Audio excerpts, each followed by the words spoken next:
Hello student, आप सभी का इस चैनल पे स्वागत है। सो स्टूडेंट्स, आप अपनी कंपटीशन एग्ज़ाम की तैयारी कर रहे होंगे। तो स्टूडेंट्स, जैसा कि आपको पता है कि कोरोना टाइमिंग चल रहा है, ऑनलाइन पढ़ाई का दौर आ गया है वापस से। तो अपन भी इसी तरह ऑनलाइन पढ़ाई करेंगे और मैं आपको इस चैनल पे साइंस पढ़ाऊँगा, कंपटीशन एग्ज़ाम की साइंस पढ़ाऊँगा। तो आप मेरे इस चैनल से जुड़िए, साइंस को सीखिए, जिससे आपके कंपटीशन एग्ज़ाम के क्वेश्चन सॉल्व हो एंड आपके जो है कंपटीशन एग्ज़ाम में सिलेक्शन के चांसेस बढ़े। सो स्टूडेंट्स, कल मैंने जेनेटिक स्टार्ट कर दिया था और जेनेटिक का इंट्रोडक्शन कंप्लीट कर दिया था। आज मैं जेनेटिक के आगे जो नेक्स्ट टॉपिक अपना है, Gregor John Mendel. Gregor John Mendel का जीवन परिचय की आज मैं बात करूँगा। So students, Gregor John Mendel का जो जन्म है, ग्रेगर जॉन मेंडल का जो जन्म है वो जन्म 22 जुलाई 1822 को हुई। ग्रेगर जॉन का जो जन्म है वो 22 जुलाई 1822 को हुआ। और ग्रेगर जॉन का जन्म एक गांव है, एक मिनट, मोरविया नामक गांव था। एक मोरविया नामक गांव, मोरविया नामक गांव के साधारण माली परिवार में हुआ। तो ग्रेगर जॉन का जो जन्म था वो 22 जुलाई 1822 को एक मोरविया नामक मोरविया नामक जो गांव था उसके साधारण माली परिवार में हुआ। इसी के साथ मैं आपको बता दूं कि जो मोरविया नामक गांव था वो चेकोस्लोवाकिया में स्थित था। कहाँ पे स्थित था? चेकोस्लोवाकिया, ठीक है। और इनकी मृत्यु हुई थी 1884 में। कब हुई थी? 1884 में इनकी मृत्यु हुई थी। ये हो गई इनकी जन्म मृत्यु की बात। अब बात करेंगे इनके जीवन किस तरह आए, इनके जीवन में इन्होंने क्या क्या किए, किस तरह इन्होंने प्रयोग किए, कहाँ प्रदर्शित किए, इन सब की बात अभी अपन करेंगे। सो स्टार्ट करते हैं। इन्होंने 1842 में सबसे पहले इन्होंने 1842 में 2 वर्ष का दर्शन शास्त्र का पाठ्यक्रम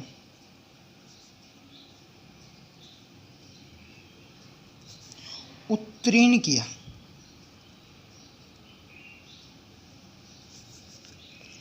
मतलब इन्होंने 1842 में 2 वर्ष का दर्शन शास्त्र का जो पाठ्यक्रम था उसको उत्तीर्ण किया था। उसके बाद फिर 1843 से ये ऑस्ट्रिया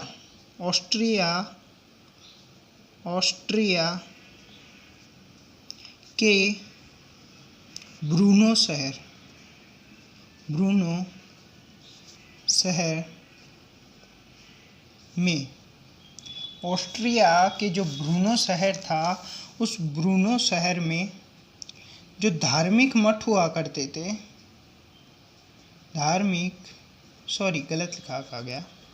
ब्रूनो शहर जो हुआ, ऑस्ट्रिया का जो ब्रूनो शहर था, उस ब्रूनो शहर में इन्होंने जो धार्मिक मठ हुआ करते थे,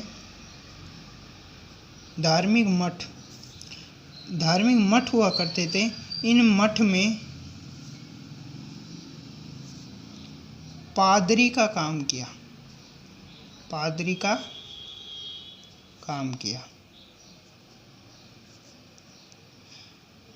तो अपन ने क्या देखा? अपन ने देखा कि 1842 में इन्होंने 2 वर्ष का दर्शन शास्त्र का पाठ्यक्रम उत्तीर्ण किया। उसके बाद ये 1843 में ऑस्ट्रिया के ब्रूनो शहर में आ गए। देखो, इस ऑस्ट्रिया के ब्रूनो शहर को चेकोस्लोवाकिया का ब्रूनो शहर भी कहा जाता है। ऑस्ट्रिया के एक ब्रूनो शहर में आ गए, जहाँ धार्मिक मठ जो हुआ करते थे वहाँ पे ये पादरी का काम करते थे। उसके बाद इनकी पढ़ने की जागरूकता जागी, तो इन्होंने 1851 में वियना में चले गए। और वियना में ये जब वियना में गए तो वियना 1851 में जब वे वियना में चले गए तो वियना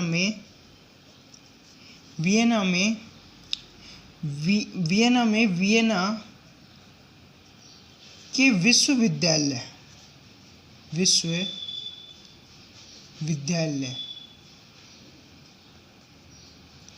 वियना में जब चले गए तो ये वियना के विश्वविद्यालय में इनकी पढ़ने की जागरूकता जागी, तो इन्होंने वियना के विश्वविद्यालय में 1851 से 1853 तक यानी 3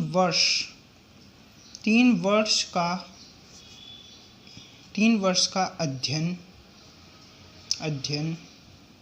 किया। और इन्होंने किसका अध्ययन किया? इन्होंने 2 विषयों का अध्ययन किया। कौन कौन से? प्राकृतिक विज्ञान और गणित। इन्होंने प्राकृतिक विज्ञान और गणित का अध्ययन किया, जैसा कि मैंने आपको अभी बताया। तो ये जो क्या करते थे, इन्होंने जो अध्ययन किया प्राकृतिक विज्ञान और गणित का, तो ये जो अध्ययन किया ये उनके बाद में जब इन्होंने प्रयोग किए तब उस प्रयोग के लिए ये इनके लिए सहायक रहे। ठीक है, तो इतनी चीज़ आपके क्लियर हुई। इसके आगे बढ़ते हैं। इसके आगे इन्होंने प्राकृतिक विज्ञान एवं गणित से अध्ययन किया और वियना में विश्वविद्यालय में 1851 से 1853 तक 3 साल का वर्षीय का अध्ययन किया प्राकृतिक विज्ञान एवं गणित से। उसके बाद ये 1854 में, यानी जब इनका अध्ययन पूरा हो गया था, तो 1854 में अपने ब्रूनो शहर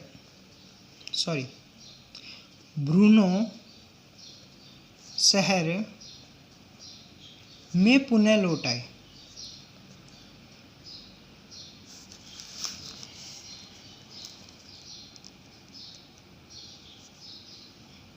मतलब जब इन्होंने अपना अध्ययन कंप्लीट कर लिया था 1853 में, तो ये ब्रूनो शहर में पुनः लौट आए। और जब ये ब्रूनो शहर में आए तो कुछ ना कुछ तो करना ही पड़ता इनकम के लिए, तो इन्होंने क्या करना शुरू कर दिया, यहाँ ब्रूनो शहर में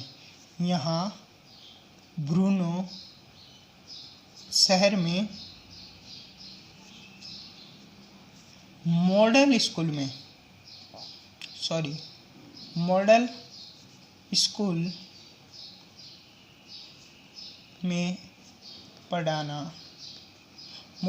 में पढ़ाना शुरू कर दिया।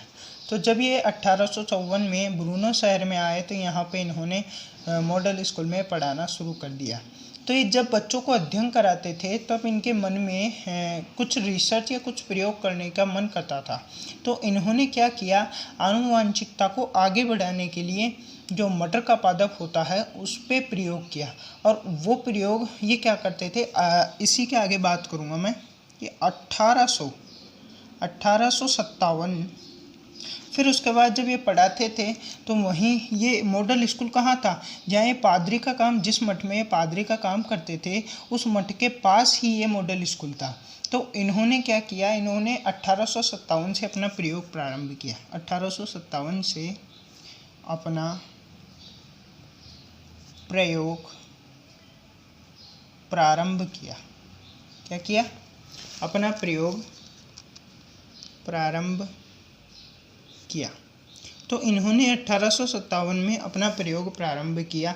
और वो प्रयोग ये कहाँ करते थे, ये जहाँ जिस मठ में पादरी का काम करते थे,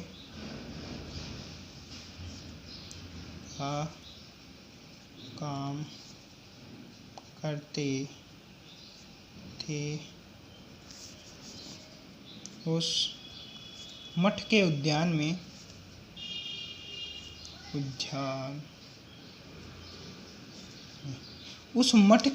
में इन्होंने मटर के पादप लगाए। किसके पादप लगाए? मटर के पादप लगाए और रिसर्च करना यानी प्रयोग करना प्रारंभ कर दिया। तो इनका प्रयोग पूरा कब हुआ? तो इनका प्रयोग 1865 में पूरा हुआ। 1865 में पूरा हुआ, यानी इनका प्रयोग इन्होंने 8 साल तक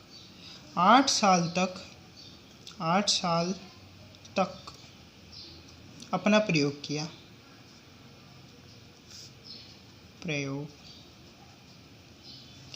यानी कि इन्होंने 1865 में इनका प्रयोग पूरा हुआ। 1857 में इन्होंने प्रयोग शुरू किया था, 1865 में पूरा हुआ, यानी इनका प्रयोग 8 साल में पूरा हुआ। इन्होंने 8 साल तक अपना प्रयोग किया। इसी के साथ मैं बता दूं कि इन्होंने 8 साल के अंदर 30,000 मटर के पौधे पर प्रयोग किया। मटर के पौधे पर प्रयोग किया, यानी इन्होंने जो 8 साल के अंदर है 30,000 मटर के पौधे पे प्रयोग किया। 30,000 मटर के पौधे पे प्रयोग किया। और फिर उसके बाद इन्होंने आनुवांशिकता के कुछ विभिन्न अवधारणाएं दी। कुछ विभिन्न अवधारणाएं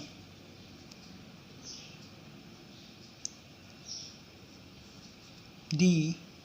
इन अवधारणाओं को वंशांगति, विभिन्न अवधारणाएं दी और इन अवधारणाओं को वंशांगति का इकाई कहा गया। क्या कहा गया? एक वंशांगति का इकाई। वंशांगति, इन अवधारणाओं को क्या कहा गया? वंशांगति की इकाई। ये जो इन्होंने अवधारणाएं दी है, इन अवधारणा क्या कहा गया? वंशांगति की इकाई कहा गया। अब इसी के आगे अपन बात करेंगे जब इन्होंने अपने प्रयोग कंप्लीट कर लिए। प्रयोग कंप्लीट करने के बाद सब कुछ इन्होंने अपना तैयार कर लिया, लेखा जोखा जो भी इन्होंने पुस्तक में अपना लिख कर सब कुछ जब तैयार कर लिया था, तो इन्होंने क्या किया? 1865 में जब इनका प्रयोग पूरा हो गया था, तब इन्होंने अपने प्रयोग को सोसाइटी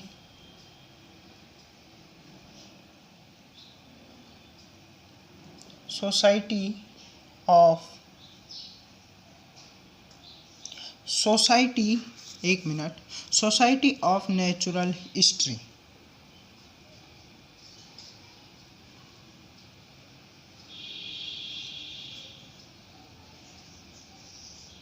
में अपने प्रयोग को प्रदर्शित किया। कब किया? 1865 में जब इनका प्रयोग पूरा हो गया था, तो इन्होंने सोसाइटी ऑफ नेचुरल हिस्ट्री में अपना प्रयोग को प्रदर्शित किया, उसके प्रयोग को प्रदर्शित किया। ठीक है।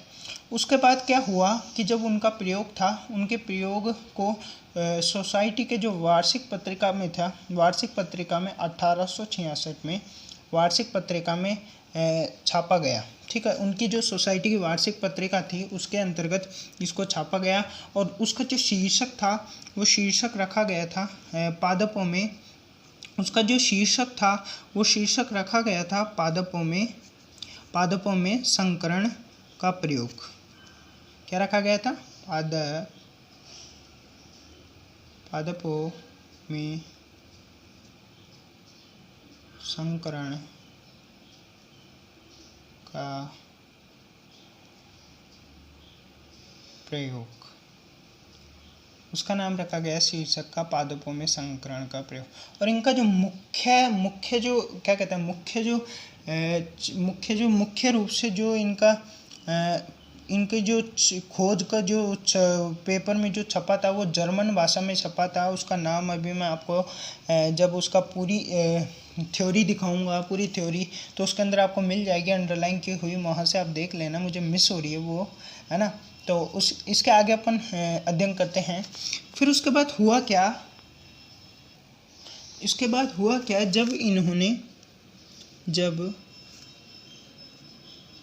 इन्होंने अपने प्रयोग को प्रदर्शित किया तो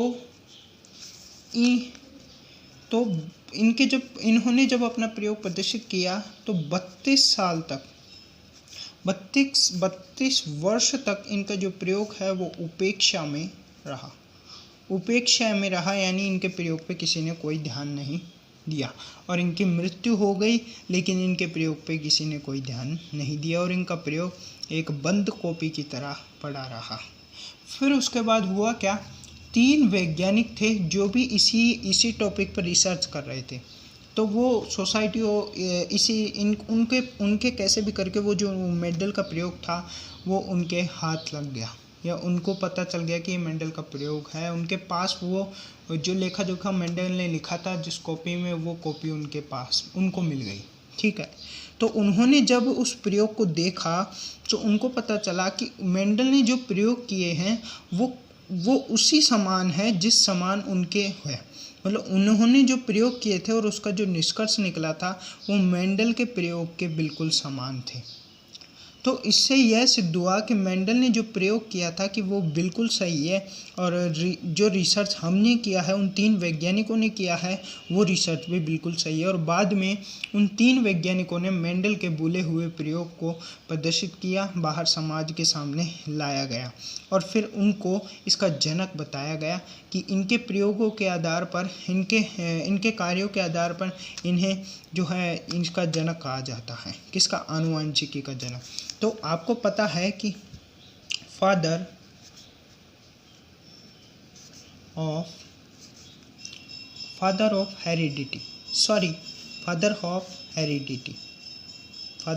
हेरिडिटी। तो आनुवंशिक जनक किसे कहा गया? मेंडल को। किसको? मेंडल को। आनुवंशिकी का जनक किसे कहा गया? मेंडल को। यहाँ तक ये बात कंप्लीट होती है। और वो 3 वैज्ञानिक कौन कौन से थे जिनकी वजह से आज मेंडल के जो आनुवंशिकता के नियम हैं हम हमारे तक पहुंच पाए, लोगों तक पहुंच पाए। तो वो 3 वैज्ञानिक थे। सबसे पहला था हॉलैंड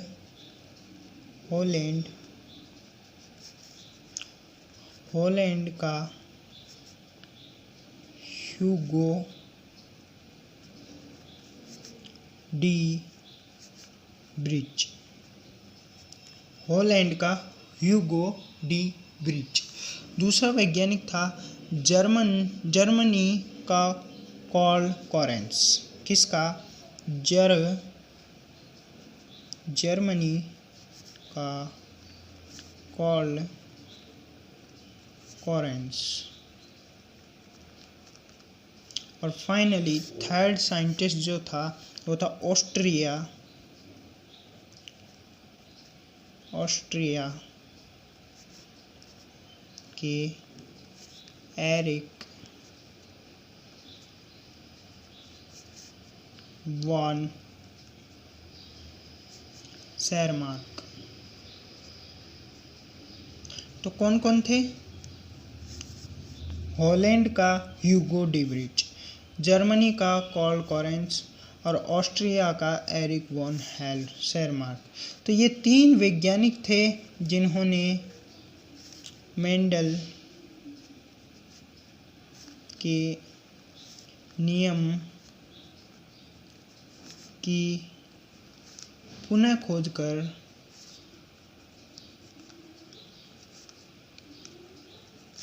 लोगों तक पहुंचाया। तो ये जो है इतना सा टॉपिक तो आप इसमें से ही नोट कर लेना। बाकी आपको थ्योरी में अभी दिखाऊंगा, वहाँ से स्क्रीनशॉट ले लेना या पोस्ट करके नोट कर लेना। इसको लास्ट में कर लेना, इसका स्क्रीनशॉट ले लो। अभी मैं थ्योरी में नहीं मिलेगा, मैंने यहीं पे लिखा दिया क्योंकि मुझे पता था इतना लिखना ही है और यही है, इसमें ज़्यादा कुछ नहीं है। और मैंने इसकी जो कहानी है वो तो मैंने आपको बताई दी। सो फ्रेंड्स, आज मेंडल का जो परिचय है वो कंप्लीट होता है। अब हम लास्ट में एक बार फटाक से रिवाइज कर लेते हैं और आपको थ्योरी दिखाते हैं और आज की क्लास को यहीं कंप्लीट करते हैं। तो हमने मेंडल का जीवन परिचय देखा था, तो उसको रिवाइज करते हैं। इनका जन्म 22 जुलाई 1822 को एक मोरविया नामक गांव में हुआ। ये मोरविया नामक गांव चेकोस्लोवाकिया में स्थित था। इनकी मृत्यु 1824 में हुई। 1842 में इन्होंने 2 वर्ष का दर्शन शास्त्र का पाठ्यक्रम उत्तीर्ण किया। 1843 में ऑस्ट्रिया के ब्रूनो शहर में धार्मिक मठ में पादरी का कार्य करते थे। फिर 1851 में वियना में चले गए और वियना के जो विश्वविद्यालय था वहाँ पे जाने के बाद इनका अध्ययन का जो मन हुआ, अध्ययन करने के इन्होंने सोची, तो 1851 से 1853 तक इन्होंने 2 विषय प्राकृतिक विज्ञान एवं गणित का अध्ययन किया, 3 वर्षीय अध्ययन किया। उसके बाद 1854 जब आया तो ये 1854 में अपने ब्रूनो शहर पुणे लौट आए और यहाँ ब्रूनो शहर में इन्होंने जो मॉडल स्कूल थी वहाँ पढ़ाना शुरू कर दिया। ये जो मॉडल स्कूल थी वहाँ कहाँ स्थित थी? वो जहाँ पहले मठ में कार्य करते थे उस मठ के जस्ट पास में ही ये ब्रूनो शहर की जो मॉडल स्कूल है वहाँ स्थित थी और यहाँ ये पढ़ाते थे। वैसे गणित का सब्जेक्ट पढ़ाते थे, ठीक है। 1857 में अपना प्रयोग प्रारंभ किया। इन्होंने जब प्रयोग प्रारंभ किया था वो 1857 में किया था और इनका प्रयोग 1865 में पूरा हुआ था। इन्होंने प्रयोग जो है मटर के पादप पे किया था और मटर के पादप पे इन्होंने प्रयोग किया तो कहाँ किया था? मठ के उद्यान में किया था, ठीक है। और इन्होंने कुल 8 वर्षों तक अपना प्रयोग किया, 8 वर्षों तक, और 8 वर्ष के अंदर 30,000 मटर के पौधे पर इन्होंने अपना प्रयोग किया।